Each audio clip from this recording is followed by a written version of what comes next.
Welcome to today's program, everyone.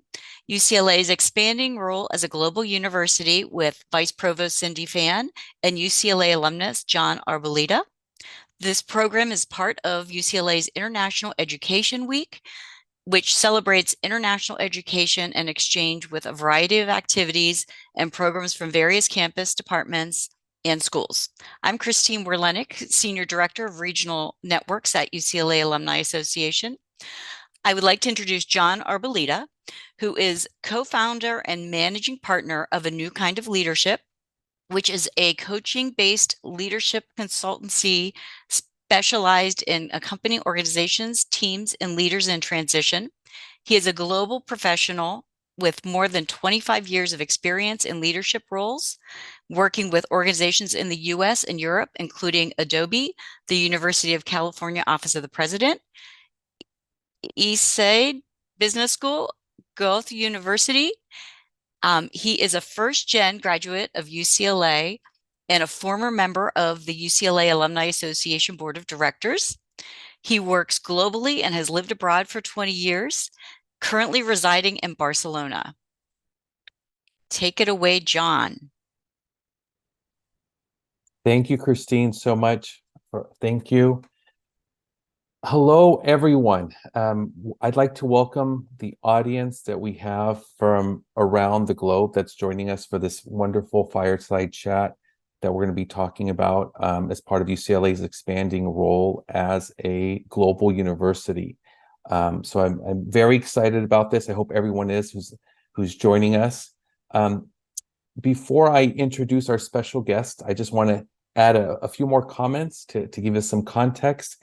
I want to give a special thank you to the International Institute, the Alumni Association, the teams that have made this possible. It's a partnership that brings this together. And it's the same partnership with many other members that are going to make possible what Cindy is going to be talking about in terms of the strategic plan and the global pillar that we'll be talking about. So that word of partnership and community is very important and will be important for the successful implementation of what we're going to be talking about. The other thing, just to add some context as well, and it's just to add this because I think it's important so we can get the richness and the full breadth of what we'll be exploring today with Cindy.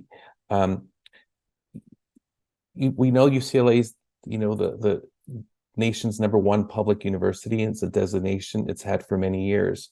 And as we're now into this next century that we're in, it's important that how UCLA is going to adapt and increase and transform its impact on a global level and how it's going to impact society, not just locally, but around the globe to be able to do that.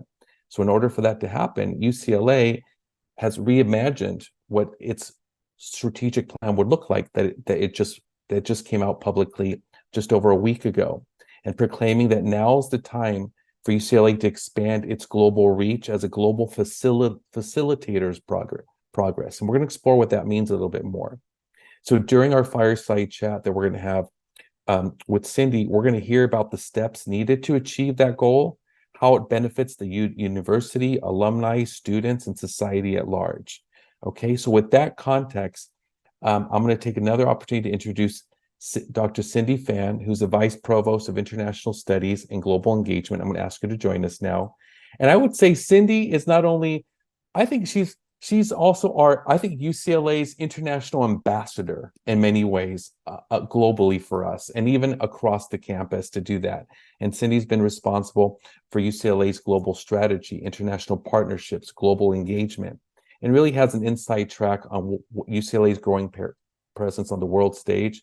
And I've had the distinct pleasure to have worked and collaborate with Cindy over a number of years, and most recently even on this strategic pillar that we're going to be talking about under her leadership. So welcome, Cindy. Thank you so much, John. And I think I should say good evening to you, John, because it's probably around 6 p.m. your time in Barcelona. That's right. So good morning to those who are in the West Coast, in the States in general, and then good evening, John. It's such a pleasure to be here and wanted to thank you for organizing this event, and also in partnership with Alumni Affairs, with Christine Willenick, and of course Julie Siner. My pleasure to be here. Great, wonderful. How ready are you for us to get started, Cindy? I'm ready to start whenever you're ready, John. All right. Well, listen, if everyone allows me, I got some advantages. I get to moderate this a little bit. And I have always loved when I get to interview people is before we go into the content of it, I always like to know a little bit about the person who we're interviewing, about their background. Who are they? And how did they land in the role that they're doing? So Cindy, I'm going to focus just a little bit on you, but I know it's about the larger context, but I think it'd be wonderful if the audience could learn a little bit about Cindy. And tell us a little bit about your career path and your experience and what's led you to become vice provost in this global role, if you don't mind sharing a little bit about you. Well, happy to. So there's something in common between you and me, John. I also, was a first-gen student, first in my family to go to college, but it was in Hong Kong. So I was born in Hong Kong. It was still a British colony when I was there. And but in fact, if I can go back even further, right, even before I was born. So my parents, they were farmers in rural China, and they didn't even have a chance to finish elementary school. Their lives were, difficult and poor and so on. And so they decided to move to Hong Kong, and that's where I was born. And because of their decision to move to Hong Kong, I was able to receive the kind of education that they didn't back in rural China. So in a sense, if you think about it, education really transformed my life. And the mobility, the migration that they decided to do also changed my life, right? So in a sense, everything else that has happened to me, in Hong Kong and beyond, really is a reflection of things that have happened before me, decisions that happened before me. And so I, of course, eternally grateful to my parents for making those decisions. But then, so I grew up in Hong Kong. I decided to become a geography major when I had a chance to go to college. And not knowing that geography really opened my eyes to so many things, but I just, had this instinct that geography is so interesting. It's about the whole world, about places that I've never been to. And I remember drawing a map of Australia because it's it's a place that's easier to draw at that time. We didn't have, GIS and so on. And then as a geography major, I had a chance to actually go to Japan and the Philippines at field trips, at required field trips. And that's the first time as a college student that I got on a plane. And Japan looked very different from Hong Kong. The Philippines looked very different from Hong Kong. So I think that's also the beginning of my study abroad. Yeah. And I know, John, you are very much a champion of study abroad, right? So study abroad really changed my life. And then I had a chance to go to the Ohio State University for my PhD. And I had culture shock, of course. I thought I spoke English, but they spoke a kind of English that was different. Not textbook English. So yeah. So every step of my life, I was challenged. I was able to experience intercultural, challenges, but overcoming those challenges makes me, I think, a global citizen. And I feel that I wanted to just share those experiences, right, with my students, with my colleagues, with people that I get in touch with. Mm-hmm. And I think all of that, in a sense, prepare me for my job. Of course, when I was experiencing all of those, I had no idea that I would be asked to be vice provost for international studies and global engagement. So yeah. Let me just stop here because, of course, when you talk about yourself, you can go on and on. And Well, Cindy, thank you for sharing that, and for the audience better appreciate and value your background and what shapes and influenced you in your career and in your life and where you've landed now. And just as a side note, my first time studying abroad was UCLA Education Abroad program that I did over 25 years ago, and it's shaped and influenced me as well. But Cindy, I want to come back to you, and just to build on a little bit now. We've seen about your trajectory, what shapes and influences you, and this role as vice provost. I know it said vice provost for responsible for global strategy, international studies, and all these things that sound that. But can you, in your own words, help our audience understand a little bit, what is the vice provost for international studies and global engagement do, in just a little bit in a nutshell? And I promise you, after that, we're going to switch to the strategic plan and the global pillar. Okay? Sure. This is a good Thanks. question, because it's not immediately obvious what this job is, judging from a title. It's a very long title. One way to think about it is I am the Senior International Officer of the university. Okay, so the acronym SIO, actually, it's something that it's commonly used now to represent people like me in different universities, but they all have different titles, right? So, but what does the Senior International Officer do? In general, I think one can maybe think about my job as having a portfolio that has three parts. The first part is like I'm almost like a Secretary of State for the university, okay? Meaning that when the delegations will come to the campus, when we go out, right, to meet with our partners or other dignitaries, and so my office would manage those relationships, and some of these relationships might mature into partnerships, and so agreements and things like that would be managed by my office. And being UCLA, being in LA, we host a lot of delegations. Everybody wants to come to UCLA, and so every week there's a delegation. Even in about 2 hours, we host another delegation that's about 36 people or something. So that's one part of the portfolio. Another part of the portfolio is that I also oversee the International Institute that has 27 different research centers, interdisciplinary research centers on different parts of the world. Say, for example, there's a Latin American Institute, there's a Center for Korean Studies, and also on global issues, the Berkeley Center for International Relations, for example. So 27 research centers and 8 degree programs. So we have undergraduate degree programs and also master degree programs. The third part of my portfolio is I see myself as an advocate and champion of international education.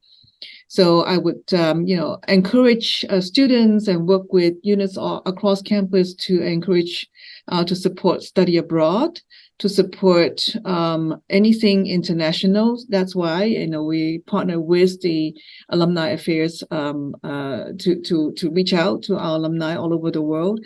I also partner with development. I partner with all the schools, because every unit on campus, every division and school on campus has some international components, and so I partner with them. So great. Yeah, those are the what I do. Okay, I'm glad you shared that, because I've known a bit about that, but how fortunate we are to have someone as well prepared and equipped to be in the role that you're doing and leading what is going to be the pillar that we're going through, the global pillar we'll be talking about. So thank you for that. And again, I just, for those of you, for the alumni listening, or students particularly, or other stakeholders, there's so many ways to get inroads into how to support the university. And mine was via the Alumni Association. It's led to many other ways to engage and support the campus. We're going to talk a little about that later, about how to get involved and the related items. But to the strategic plan, for the audience, you may have received notification recently that just at the end of October, the university released its 5-year strategic plan. And that's going to shape the direction of where the university is going to be headed and where it's going. Of those 5 key pillars, there's one on deepening engagement with Los Angeles, enhancing research and creative activities, elevate how we UCLA teach, becoming a more effective institution. And the one that's the focus of tonight is expanding our reach as a global university. But I share the other ones because these are integrated in many ways. And the global one intersects all of those other ones. So I wanted to give you the context of that. And I encourage the audience to look online, read the strategic plan and what's available online to inform that, because it will impact, shape, or touch you or what you do in your work, in your family, in your life in one form or another. And we're a great opportunity that there's going to be opportunities how to actually be a part of that, not just on the receiving end, but how you can contribute to that. Okay? So Cindy, with all that being said, and thanks everyone for bearing with me, but it's great to have this context. It's really important. Really important. Cindy, can you share a bit about how the strategic plan process for UCLA decided to add this pillar of the global pillar to expand our global reach? Because it's really one of the first times that such a pillar with a global focus is actually front and center as part of the strategic plan. If you can share a little bit about how that process came about and how the university, wanted to move in that direction. Great question, John. If I could take a step back before talking about this particular pillar, is talk about the whole plan. How did the plan come into being? And well, UCLA was founded in 1919, right? So in 2019, we celebrated our 100th anniversary. So we are now already in our second century, only the beginning of our second century. And UCLA has been rated as the #1 public university for 7 years in a row by US News and World Report. So this is really an important juncture, therefore, in the university's history, to think about the second century, right? We've now the #1 in what else do we want? Now, of course, there are flaws about ranking. Each ranking is different. So, we can't just say we've now achieved everything, because we have not. And in fact, in the second century, I think there is a consensus on campus that, yes, we should be, striving for accolades and ranking and that, this and that. But something that is really true to our core value as a university, it's inclusivity, right? It's inclusive excellence. And inclusivity and excellence are simply two sides of the same coin. They're not, they're actually mutually enabling. And so how do we achieve inclusive excellence? And I think that is really behind, right, all the 5 pillars that you mentioned. And let me bring in another way of thinking about it, and that is deepening our impact. UCLA would like to deepen our impact with this inclusive excellence lens. Okay. Having said that, then I think these core values, these principles, really are central to all the 5 pillars. And to answer your question a bit more specifically, John, you asked, why now, right? Why is it that we're now including this global pillar? And let me try to answer that question by actually explaining what this global pillar is. Yes. We call it expanding our reach as a global university. And obviously, we are already a global university. We have a lot of international students. Our faculty collaborate internationally. We have global challenges. We have, grand challenges that really have global impact. So we are already a global university, but how do we expand our reach, right? And there we have the inclusive, excellence lens. And the reach that we're trying to expand is not only global, but also local. If you think about the international city of Los Angeles, right? 40% of people in Los Angeles County were born outside of the United States. Okay, about 58% of the population in Los Angeles City speak a language other than English at home. So and of course, Los Angeles is home to many diasporic and heritage communities, you name it, Korean, Armenians, Filipinos, right? I've learned recently that we actually have the most number of Oaxacanos outside of Oaxaca, Mexico, right? So Los Angeles is such a international and global city, and this is not just about first generation migrants or immigrants, but this is also about their offspring, their children, second generation, third generation, et cetera, et cetera. So we're talking about heritage as well. And without going further about Los Angeles, therefore this particular pillar is defined therefore as very much a global vision, defined by a global vision. Every global activity at UCLA has a local connection, and we wanted to build that connection.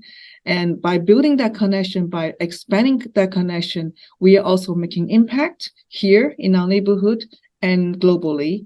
And we are also helping to achieve inclusive excellence. So I can explain further, but that gives you the framing, I think. That's wonderful, and we're going to delve into that further, Cindy. And I really just want to call out the fact about the inclusive lens. We, in the past, I think there's a past where global was somewhere out there. I'm not there. I'm over here in Europe, and I'm there. But global is really the inclusive lens and saying, you see me and you recognize me as an alum or as a stakeholder living somewhere outside of the campus vicinity, but at the same time recognizing the internationality, the globality of what's happening just right in UCLA's own backyard, and that there's this opportunity for UCLA to kind of serve it as a nexus, as a catalyst in some way to drive and influence and shape and bring all those variety of communities or stakeholders that we have, to have that, you're saying, that impact, the inclusiveness, influence, to have a local or a far-reaching impact. So I think it's great that UCLA is looking at the next century in this kind of not the old, in this kind of a new lens, an expanded lens, especially based on what's needed, where society is going, and UCLA play a role for that. So I just thank you for recognizing that, and I think for the audience to recognize, wherever you are hearing this, that includes you. Exactly. That includes you, because wherever you're at, in your career or in your student, anywhere, it includes you, and that's, I would just want to call that out. Yes, and also, of course, being in Westwood, right? When we talk about local, it is Los Angeles, it is California, it is the United States, but our alumni who are living abroad, from our perspective, is abroad. You also have your local, okay? And therefore, you also have your impact in your own local context. And so this is something that we would love to, work with our alumni and see how what we can do to support you as you're also making impact locally for you. And we'll get to that more towards the end regarding how to do that. Now, Cindy, and I appreciate the audience really allowing us, because if we just speak about what the plan is without this context, there's no stickiness factor in it. But we don't want stickiness. We want involvement and engagement and excitement, and to inspire all of us to be a part of this. So if we're focusing on the pillar now, on the global pillar of expanding the reach and the context that you provided, Cindy, what would you say are the top priorities or goals that the global pillar in specific has said, these are our pillars, these are our priorities? Can you share a little bit what those are, for our audience to understand, okay, where's this direction going within the global expanding reach? Well, I'm very, very happy to, because I'm really, really excited about these priorities and activities. And sometimes we call them tactics, but really those are activities. So in a nutshell, there are like 5 groups of activities. The first is to coordinate all the global activities on campus. UCLA is big and decentralized. And everything, there's so many globally oriented activities, research, education service happening all over campus.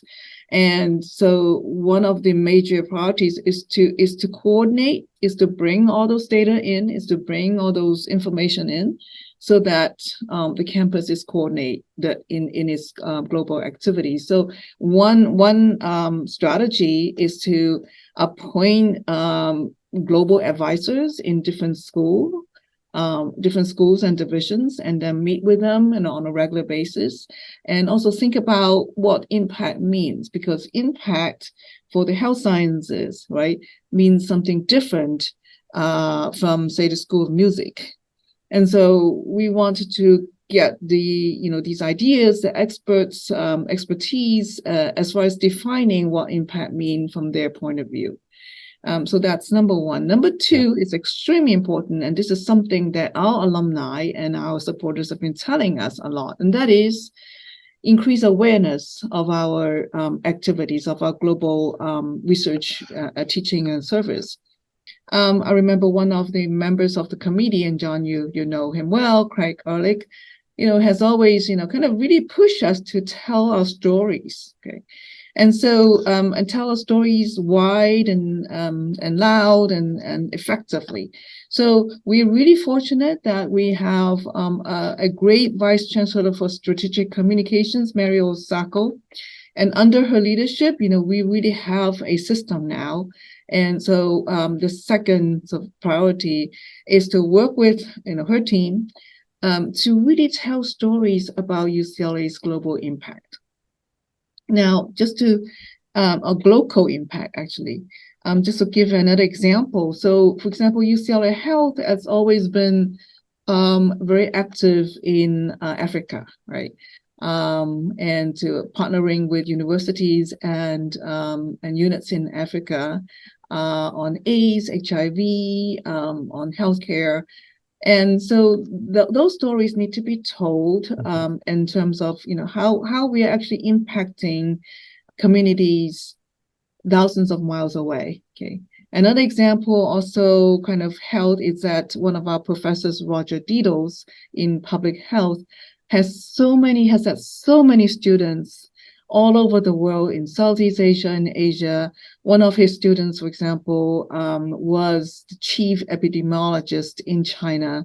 And there are other examples of our great alumni that are really, holding important positions all over the world. And we need to tell these stories about how UCLA is actually impacting the world.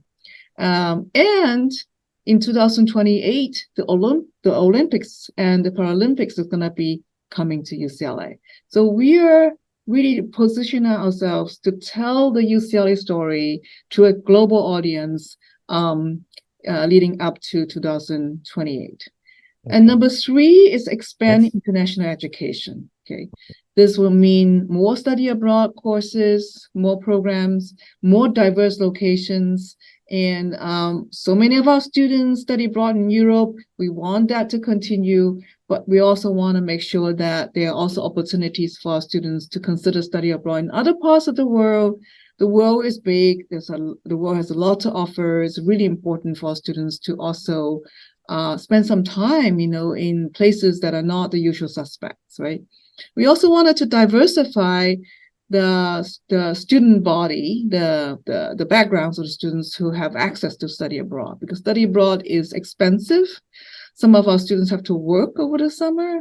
Their parents, might not have the experience, to encourage their children, their students to study abroad. So we want to make sure that there's access to everyone who want to study abroad. So we wanted to raise funds for scholarship that helps students to study abroad. And if you're not studying abroad on campus, we want to make sure that our curriculum is also globally oriented.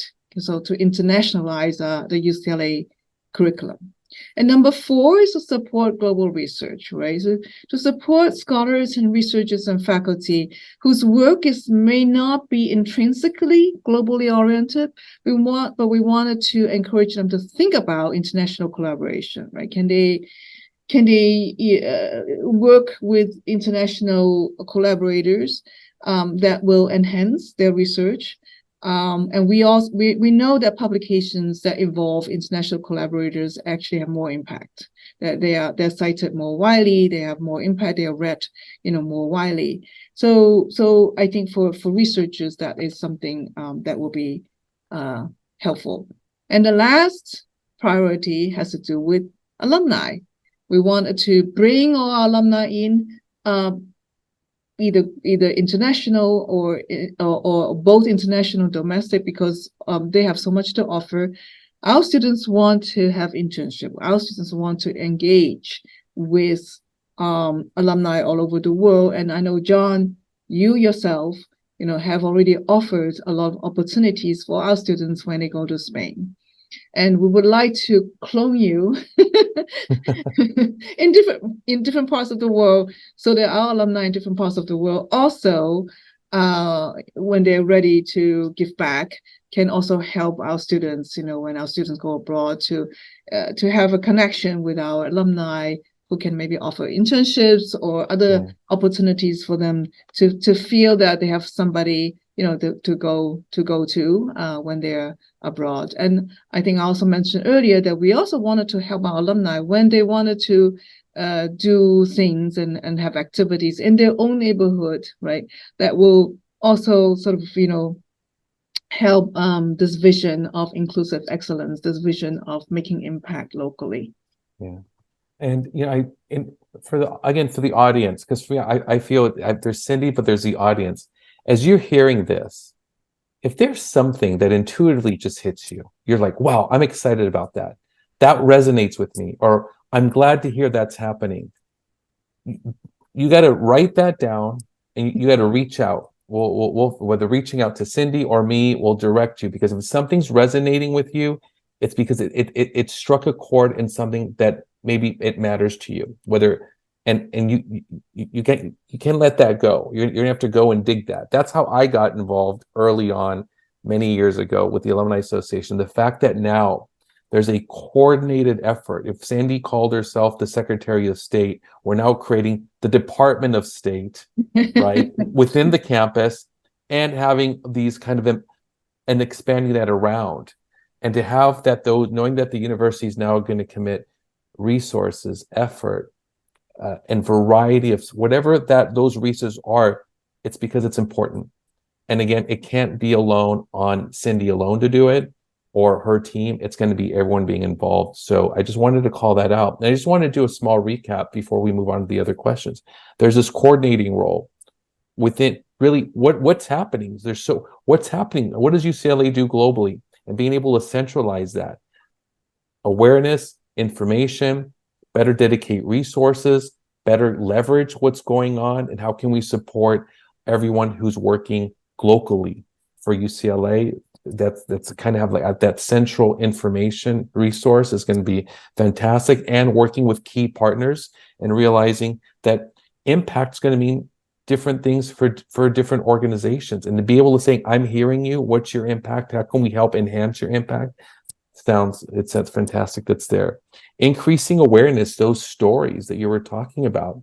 And the other thing I would add to, and I know you're referring to this, the stories don't have to be the stories you read on the front headlines on the news. It could be the story of the student and the alumni.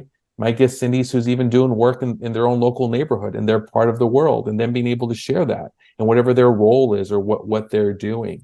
And I think for stories to be told and heard are going to be really important to motivate existing students, or students will have their own stories about what they're doing.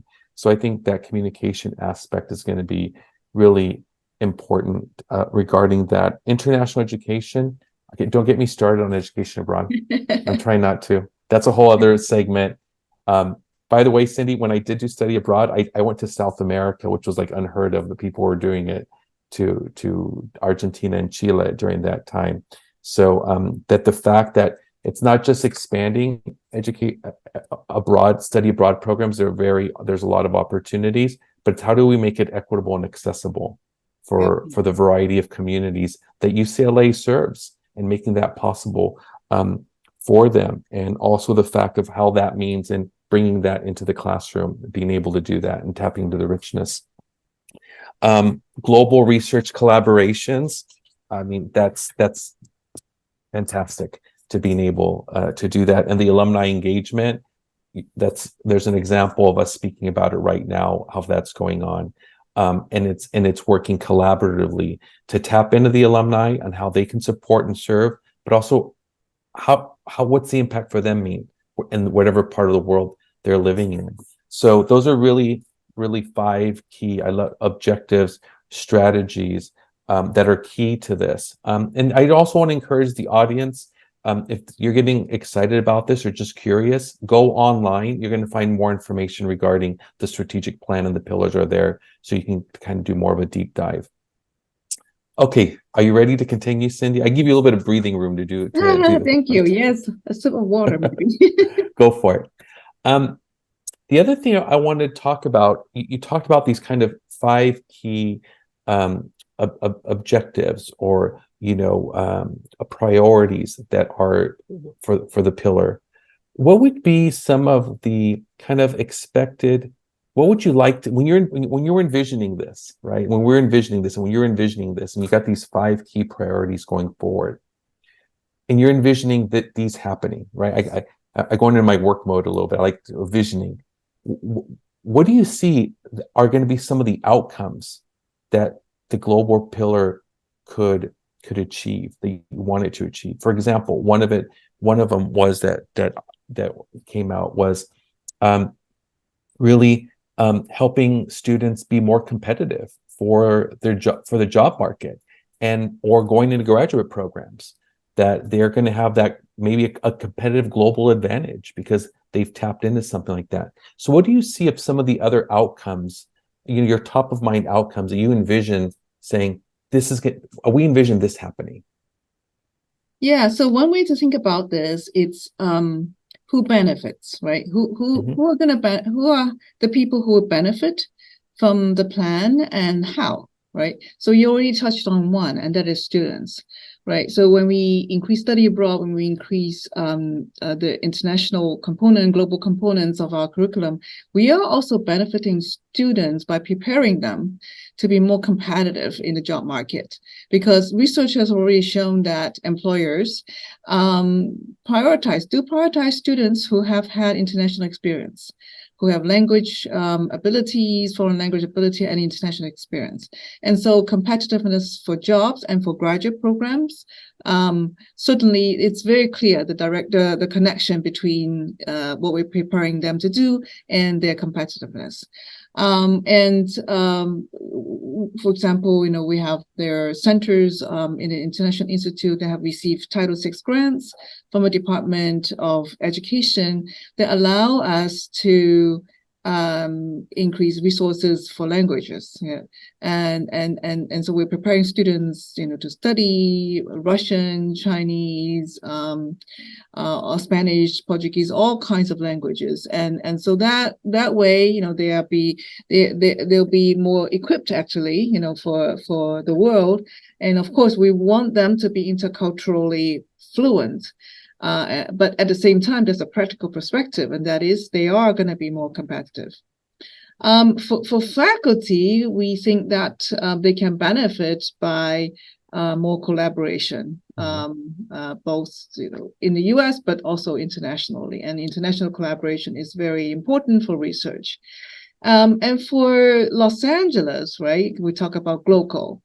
And Los Angeles is always benefiting from international collaboration, foreign investment, etc. And LA is very much a city of immigrants. So this particular pillar, therefore, is able to further strengthen the connection between UCLA and its community. And we have hundreds and hundreds of public events every week, right? And all these public events are open to the community, so they can always come and mingle, with researchers and learn from the cutting edge research, and so I think immigrants, especially, and also their children and grandchildren, will feel, I think, a sense of connection to UCLA, and this is part of the UCLA's of inclusive excellence, and that is, yes, of course, we serve students who go to UCLA,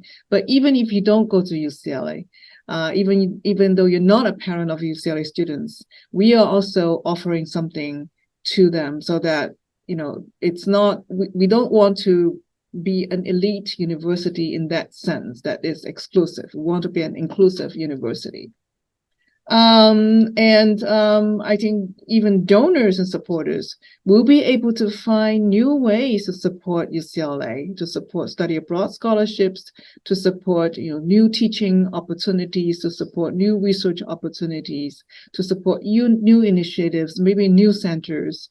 And so we are really excited, about all these new opportunities. And we already talked about alumni, right? So the outcome for alumni, hopefully, is that they can be even more readily be connected. I think, John, you talked about that, right? The connection. First of all, we need to know where they are, what they're doing.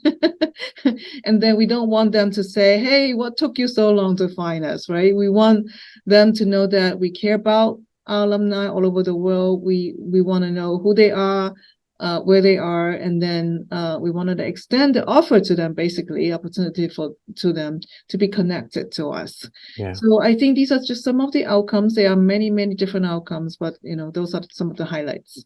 Yeah, and if I can just add a little bit to that, is the idea that how there's this, I feel like there's just this wonderful alignment coming together as UCLA is entering its second century, and global is a key pillar and lens into where it's going.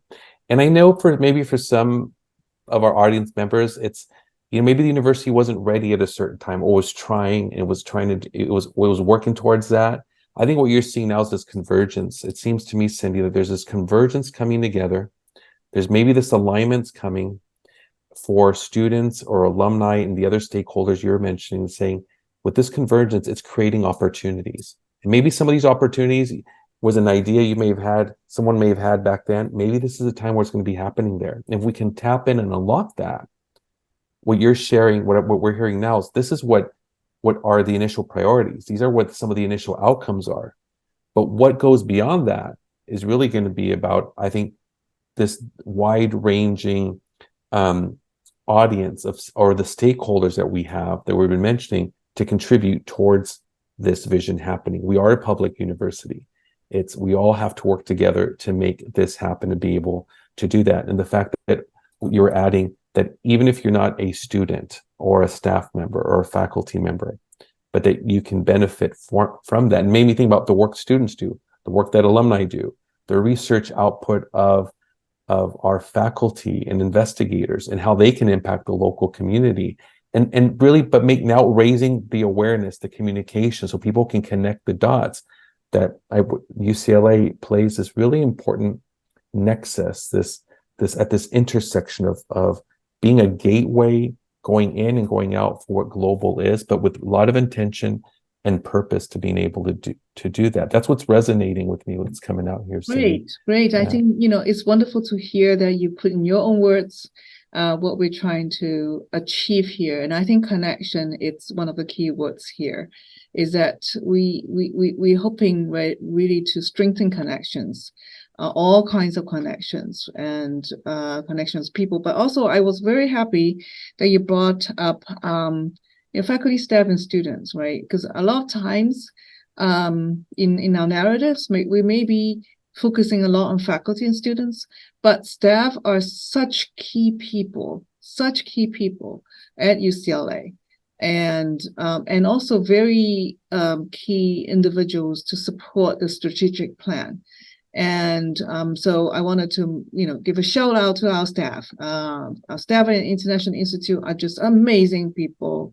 But staff at the university, alumni affairs staff, they are the backbone of the university. So I want to make sure that I acknowledge them in this webinar. Yeah, no, thank you for that. And I'm sure they're very grateful for that, because it is this community that's going to expand and enhance the global reach that's making that happen. And with the last kind of kind of the last section of the time that we've got remaining, we've been talking about the audience and about where it started from, where it's at, how come it's happening, why it matters, why it should matter to you. And so with that being said, Cindy, it'd be great to understand a little bit is how could people, and maybe we can look at it by different groups. I'll let you kind of see. Well, let me go back. So I'm getting excited, so my mind runs with a lot of questions at the same time. I'm gonna step back. How can people begin? How would you like for people to engage UCLA in this plan? We know the plan's it's out there, but if someone going to say, whether I'm a student or an alum or a staff member or a faculty member or an external stakeholder, and they're going to say, well, where would I start? What do I do? What would be that initial first step? Understanding a lot of this it's going to start the implementation phase soon. It's a process. But if someone's listening to this and saying, Cindy or John, how can I begin? And if it's easier, you can take that from a student or alumni point of view. But where would I begin? What's my first step to begin to get involved in whatever way that may look like? Although, yeah. Well, great question. And I wanted to kind of, perhaps bring this back to the whole idea of the strategic plan. And that is, I think we have a tagline somewhere, and that is creating the future. That kind of summarizes the goal of the plan. It's a bold goal, it's a big goal. But I would say the first thing, it's, from a individual's point of view, wherever you are, whoever you are, is to think about the future, right? Think about how you can play a role in creating the future. Of course, we want to make sure that we want to encourage every one of you who's listening, to be creating future in connection with the plan, with the strategic plan. But depending on who you are, where you are, what your circumstances are, you may or may not be, plugged in right away, but that's okay, because it's a mindset. The mindset is that you have a role to play in creating the future. Okay, and so, I guess to be more practical, the next step could be that, like you said, John, go to the website, take a look at the strategic plan of UCLA. I think there are different ways of looking at it. We have an audio, like a snippet of each of the 5 pillars of the plan. I think each of the audio recordings is just 1 minute long, so it's not very long, and you can listen to the leads of the 5 goals about summarizing the plan. There's also a pocket guide. Okay, it's a 1-pager. You can download as a PDF, and it summarizes all the 5 goals. And then there's a longer document, which is probably many pages. So I think that it is, and then the chancellor and our executive vice chancellor and provost, they have a preamble. And the preamble really summarizes the idea, the vision, right? The idea of creating the future, the idea of inclusive excellence, the idea of impact. So I think those are, really, I think, good reading. I hope that you agree with me, good reading, but also kind of, help us, I think, wherever we are, to think about, as we are participating in this project of creating the future, what are the key principles and what are the key values, core values? I mean, to be honest, the world is very difficult right now. We hear about, bad news a lot, but I think it's really important to continue to be optimistic, and also to continue to have hope, and also to continue to know what we as individuals can do in our own role, to help shape the future. So, and of course, as a university, we have our role, right? And then I think, to be even more specific, is to identify, among the 5 goals. And of course, I hope that every one of you would be participating in this goal of expanding our reach as a global university. But there are other goals. in this strategic plan. And I'm sure that there will be something for everyone, okay, to find a connection that they can make, right? If you're alumnus, reach out to the alumni affairs as far as offering, if you have ready to, your help and to support students who are studying abroad, right? If you have capacity to give a gift to support study abroad scholarship, please do, because our students, it's not a lot of money, but our students can benefit from just a few $1,000s. Well, that would support a study abroad experience. If you are, a current student, well, think about engaging and enrolling in these courses, either study abroad or courses that have international and global component. If you're faculty, think about how the courses that you're taking or you're teaching right now can be even more global. So I think there is something for everyone. Right.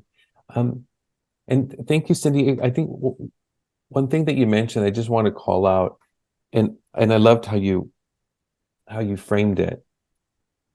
It's creating the future. And the creating begins with, sometimes we think, oh, I'm going to go and it's got to come to me, or I got to go. Envision yourself for the audience. What would global mean for you? How do you want global what do you want it to mean for you? What would that look like? And then that can maybe help shape and inform a direction where an individual would go to. Do I go to a department? Do I go to the Alumni Association? Do I go to a specific office on campus, the study abroad office? Begin to do that, because what we're seeing is that this is going to be happening. This is just beginning to happen, correct, Cindy? This is now just beginning to happen, where this can begin to be implemented. So as this rolls out, if you're already at that phase of just, what would it look like? I never thought about this, and I'm going to think about it, and where on campus may I be able to find that? And if it's not there, maybe part of the creation is creating something that's not there yet. That may be a part of that, regarding with what we're doing here. And also, yes. share your stories. I think it's really important that you have a story to tell, your experience. Share your stories, because UCLA wants to tell its stories. Its stories is the stories of everyone, right? All of you who have stories about global experience, local experience, that you wanted to tell, send it to us. Send your story to us. We'll find a way to publish it. We'll find a way to make sure that people hear your stories, because people need to hear that. And Cindy, just on a practical side, if someone wanted to share that story that could lead to inspiring, or lead to an idea, or lead to unlocking something that's yet to be seen, where could those stories be directed to at the moment? What would you suggest? You can send it to me. My email is cfan@international.ucla.edu. Again, cfan @international.ucla.edu. We will find a way to share your stories. Thank you. And just regarding the audience, as you're listening, we're going to be wrapping up soon. Some of the links that Cindy was referring to will be shared in a follow-up email. We can include Cindy's email. And Cindy, you've inspired me. I'm an alum that I'm in Barcelona, Spain. I was talking to this earlier, Cindy, we were talking about it. We always think that we got to work with alums who are in very strategic areas and parts of the world. That's important, but it doesn't matter where you're at. There's a place to be engaged. And I graduated in 1996, and it's been over the last, I think, 15 years, I've been actively engaged with UCLA in one form or another. And I'm happy to make myself available to alums or others that may say, well, how do you begin? Where do I start? So I will ask the team behind here that please, you can share my contact information to reach out to me, and I'd be happy to serve in any way to help explore those ideas further. So Cindy, I'm going to join you on that, because this is how important this is, that, it's not just us talking and asking the questions, but it's also about, here's a starting point, and that can guide you going forward. Cindy. Thank you. Okay. We've got about just 4 minutes left. I want to hand it over to you. If there's any kind of something that final comments, call to action, anything that you want, I want to hand over the mic to you, Cindy, for what's coming up to you that you want to share with the audience regarding this. And then I'll wrap it up afterwards. Thank you. I'm actually reading something maybe from one of the participants, Alan. Let's see if this is a question or not. Okay, great. This is wonderful. Well, I think maybe some of the participants in the audience probably already know that our beloved Chancellor Jim Block has announced that he's going to step down, right, by July 2024. Yes. And he wants to go back to his research. I respect that, but it is also something that I'm a little anxious about because first of all, Jim Block, Chancellor Block, has been such a champion of international relations and partnerships, and alumni all over the world have met him. But so I think it's really important for the next chancellor, yes, to continue to, embrace the international mission of UCLA. And so I think, Alan, I don't see your last name, excuse me, but the point made here is extremely important, and that is the next chancellor needs to have international experience. So I think I wanted to, make sure that we touch upon that point. Yeah. The final thoughts is just that I think, there's no way to not be global in at this day and age. So I think it's really important to therefore think about how. It's not a matter of yes or no. It's not a matter of not doing it or not doing it. It's a matter of how. So therefore, I think and we need to answer the question how. We need expertise. We need people who have international experience from different parts of the world, like you, John, that tells us how, that tells us what it means to you where you are. Therefore, our community is both local and global, and each one of you, it's really important in informing us, advising us about how to do global, if you will, properly and effectively and constructively. So I'll end with that. I cannot think on a better note on which to end other than expressing my really heartfelt global gratitude for joining us, for allowing to be so open and sharing your own story and sharing what's taking place around the strategic plan, the global pillar. So thank you, Cindy. I want to thank the International Institute, the Alumni Association, the wonderful team behind that makes this possible. If you're getting excited about all this, everyone,